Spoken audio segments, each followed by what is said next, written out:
ఎస్ఎండిసి ప్రేక్షకులకు నమస్కారం. నేటి వార్తలకు స్వాగతం. పార్లమెంటు ఎన్నికల్లో అభ్యర్థుల తలరాతలు మార్చే రోజు రానే వచ్చింది.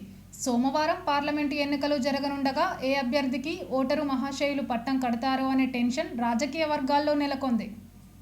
దాదాపు నెల రోజుల పాటు అభ్యర్థులకు మద్దతు ఎన్నికల ప్రచారం హోరెత్తించిన రాజకీయ పక్షాలు ప్రచారంకు శనివారం తెరపడడంతో పోలింగ్పై దృష్టి పెట్టారు. కాంగ్రెస్ అభ్యర్థి గడ్డం వంశీకి మద్దతుగా మంచిర్యాల, బెల్లంపల్లి, చెన్నూరు నియోజకవర్గాల ఎమ్మెల్యేలు కొక్కిరాల ప్రేమసాగర్రావు, వినోద్, వివేక్ ప్రచారం చేశారు. బీజేపీ అభ్యర్థి గోమాస శ్రీనివాస్ కు సంఘీభావంగా జాతీయ మాజీ ప్రధాన కార్యదర్శి మురళీధర్రావు, జిల్లా అధ్యక్షుడు రఘునాథ్ ప్రచారం చేశారు. మరోవైపు బీఆర్ఎస్ అభ్యర్థి కొప్పుల ఈశ్వర్ కు గెలుపు కోసం మాజీ ముఖ్యమంత్రి కేసీఆర్, కేటీఆర్, మాజీ ఎమ్మెల్యే దివాకర్ రావు ప్రచారం నిర్వహించారు. అయితే ప్రచార ఘట్టం పరిసమాప్తం కావడంతో గెలుపు లక్ష్యంగా పోలింగ్ రోజున ఓటర్లను ప్రసన్నం చేసుకోవడానికి తెరచాటు ప్రయత్నంకు వ్యూహ రచనలు తలపోస్తున్నారు. పోలింగ్ ఒక్క రోజులో ఓటర్లను తమ వైపు తిప్పుకోవడానికి నానా తిప్పలు పడుతున్నారు. మరోవైపు ఎన్నికలకు అధికారులు సకల ఏర్పాట్లు చేశారు. పోలీస్, రెవెన్యూ శాఖల అధికారులు సంయుక్తంగా ఏర్పాట్లు చేశారు. పోలింగ్ స్టేషన్ల ఏర్పాటు, ఎన్నికల అధికారులు సిబ్బందికి పోలింగ్ విధానంపై శిక్షణ ఇచ్చారు.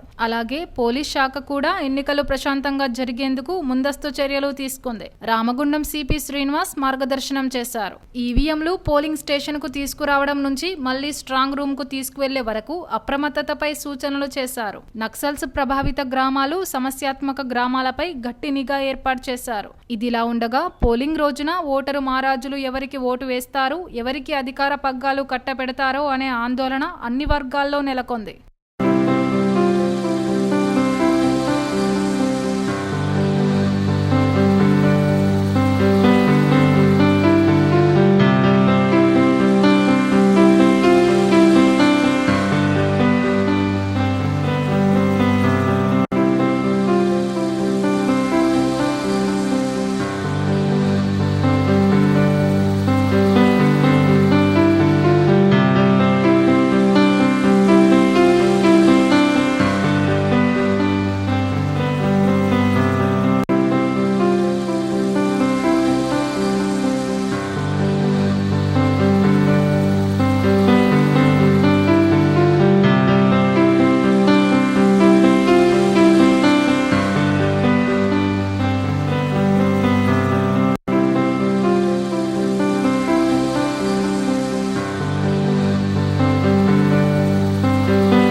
ఈరోజు పెద్దపల్లి పార్లమెంటరీ కాన్స్టిట్యుయెన్సీలో మంచిర్యాలలో ఇక్కడ ఉన్నాం. మనము మంచిర్యాలలో ఇక్కడ ఆల్ రూట్ మొబైల్స్, తర్వాత మా యొక్క స్ట్రైకింగ్ ఫోర్సెస్ ఇవన్నీ ఎట్లా ఉన్నాయి ఆర్గనైజ్ చేశారు. డిఆర్సీ సెంటర్ నుంచి ఇక్కడ నుంచి బయలుదేరే టైంలో ఎక్కడ ఎంత ఆర్గనైజ్డ్గా ఉన్నారు అని చెక్ చేయడానికి, అన్ని ఒకసారి రివ్యూ తీసుకోవడానికి నేను ఇక్కడ రావడం జరిగింది. ఈ ఎలక్షన్ సంబంధించి పార్లమెంట్ ఎలక్షన్స్ ఈసీ గైడ్లైన్స్ ప్రకారము ప్రతి పోలింగ్ లొకేషన్లోని ప్రతి పోలింగ్ స్టేషన్లో అట్లీస్ట్ వన్ పర్సన్ యూనిఫామ్డ్ ఆఫీసర్ని డిప్లాయ్ చేయడం జరిగింది.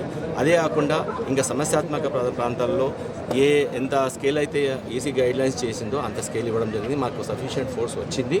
తర్వాత ఇవే కాకుండా 5 కంపెనీల సిఏపిఎఫ్ వచ్చింది. దాంట్లోని ఒక 1 month నుంచి ఒక కంపెనీ ఉంది ఆల్రెడీ. అది కోమింగ్ ఆపరేషన్స్, రోడ్ ఓపెనింగ్స్, దాని తర్వాత కార్డన్ సర్చ్ ఆపరేషన్స్, దాని తర్వాత area domination operations, flag marches అవన్నీ చేసాము ఆల్రెడీ. అన్నీ కంప్లీట్గా చూసుకొని ఇప్పుడు టోటల్గా డిప్లాయ్మెంట్కి రేపటికి అంతా రెడీ అవుతున్నాము. ఆల్రెడీ ఇంక మనకు ఎస్ఎస్టీస్ ఉన్నాయి, అంటే స్టాటిక్ సర్వేలెన్స్ టీమ్స్ ఉన్నాయి, తర్వాత ఎఫ్ఎస్టీస్ ఉన్నాయి. వాళ్ళు చాలా బాగా పనిచేసి నియర్లీ మోర్ దాన్ 1,78,00,000 సంబంధించిన క్యాష్ను రికవర్ చేశాము. చాలా వరకు నేను అంతా డేటా ఇచ్చాను. నేను చాలా రికవరీ చేశాము. గాంజా రికవర్ చేశాము. తర్వాత లిక్కర్ 1,478 లీటర్ల లిక్కర్ రికవర్ చేశాము. ప్రెషియస్ మెటల్ రికవర్ చేశాము. వెండి, బంగారం రికవర్ చేశాము. దాని తర్వాత కొన్ని వాల్ క్లాక్స్, ఫ్రీబీస్ అట్లాంటివి రికవర్ చేశాము. పీడిఎస్ రైస్ దీనికి వాడుతున్నారని అది కూడా రికవర్ చేశాము. చాలా వరకు అన్ని రకాలుగా ఎన్ఫోర్స్మెంట్ బాగా జరిగింది. నీ దగ్గర 68 ఎన్బిడబ్ల్యూస్ ఎగ్జిక్యూట్ చేశాము. దాని తర్వాత మోర్ దెన్ 1000 స్ట్రబుల్ మంగర్స్ అందరినీ బైండ్ ఓవర్ చేయడం జరిగింది. సో ఆల్ సైడ్ నుంచి ప్రికాషన్స్, తర్వాత ఎన్ఫోర్స్మెంట్, దాని తర్వాత ప్లానింగ్, డిస్ట్రిబ్యూషను, తర్వాత మైక్రో మేనేజ్మెంట్ చేసాము. ఎక్కడైతే సమస్యాత్మక ప్రాంతం ఉన్నా కానీ దాంట్లో అక్కడ అంత సమస్యాత్మకంగా లేకుండా ఉంటే అట్లాంటి ప్రాంతాల్లో కూడా మనం మైక్రో అబ్జర్వర్స్ని తర్వాత వెబ్కాస్టింగ్ని ఏర్పాటు చేశారు. పెద్దపల్లి పార్లమెంటరీ కాన్స్టిట్యూన్సీ సంబంధించి అసెంబ్లీ సెగ్మెంట్ మంచిర్యాల 004కు సంబంధించినటువంటి ఎన్నిక 13వ తేదీ జరగబోతుంది. మన మంచిర్యాల సెగ్మెంట్లో 287 పోలింగ్ స్టేషన్స్ ఉన్నాయి. దీంట్లో 39 క్రిటికల్ పోలింగ్ స్టేషన్స్గా నార్మల్ పోలింగ్ స్టేషన్స్ మిగతా అన్ని కూడా ఉన్నాయి. వీటికి సంబంధించినటువంటి పోలింగ్ పర్సనల్స్ అందరినీ కూడా అలాట్మెంట్ చేయడం జరిగింది. ఎక్కడైతే 1400 కంటే ఎక్కువ ఉన్నారో అక్కడ అదనంగా కూడా పోలింగ్ సిబ్బందిని అందజేసినాము. అదేవిధంగా ఎండ తీవ్రత ఎక్కువ ఉన్నటువంటి సందర్భంలో ప్రతి చోట కూడా ఈ షేడ్ అనేటువంటి టెంట్ సంబంధించినటువంటి ఏర్పాట్లు చేసినాము.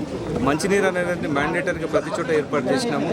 అదేవిధంగా అత్యవసర పరిస్థితులను ఎదుర్కోవడానికి వడగాల్పులకు సంబంధించిన ఉంటే కూడా మెడికల్ కిట్ ఏర్పాటు చేసి ప్రతి లొకేషన్లో పారామెడికల్ సిబ్బందిని కూడా అందుబాటులో ఉంచినాము. ఇవే కాకుండా పోలింగ్ పర్సనల్స్ పరంగా కానీ మెటీరియల్ పరంగా కానీ అందరికీ అందజేసినాము. ఈరోజు ప్రతి పీఓ, ఏపీఓ, ఓపీఓ సంబంధించిన సిబ్బంది, అదేవిధంగా ఎక్కడైతే క్రిటికల్ పోలింగ్ స్టేషన్స్ ఉన్నాయో అక్కడ మైక్రో అబ్జర్వర్స్, తర్వాత వెబ్కాస్టింగు ఇలాంటివి అన్నీ కూడా ఏర్పాటు చేయడం జరిగింది. 13వ తారీఖు జరిగేటువంటి ఎన్నికల ఏదైతే ఉందో అది మన మంచిర్యాల కాన్స్టిట్యున్సీ, ఈ మంచిర్యాల జిల్లాలో 3 నియోజకవర్గాలు ఉన్నాయి. ఆ 3కు సంబంధించినటువంటి చోట్ల కూడా ఉదయం 7 గంటల నుంచి సాయంత్రం 4 గంటల వరకు ఎన్నిక సమయం అనేటువంటిది ఉంది. కాబట్టి దయచేసి ఓటర్లందరికీ కూడా మేము విజ్ఞప్తి చేసేది ఏంటంటే మా డిస్ట్రిక్ట్ ఎలక్షన్ అథారిటీ తరఫున లేకుంటే యాజ్ ఏఆర్ఓగా నేను విజ్ఞప్తి చేస్తున్నాను. ఎండ తీవ్రత ఉంది కాబట్టి త్వరగా ఉదయమే వచ్చేసి ఓటు వేసి వెళ్ళాలని కోరుకుంటున్నాము. తర్వాత 4 గంటలకే క్లోజ్ అవుతుంది కాబట్టి ఆ విషయాన్ని గమనించాల్సింది కూడా నేను కోరుతున్నాను. నేటి ఎస్ఎండిసి న్యూస్ ఇంతటితో సమాప్తం. తిరిగి ప్రసారమయ్యే ఎస్ఎండిసి న్యూస్లో మళ్ళీ కలుద్దాం. అంతవరకు సెలవు. నమస్కారం.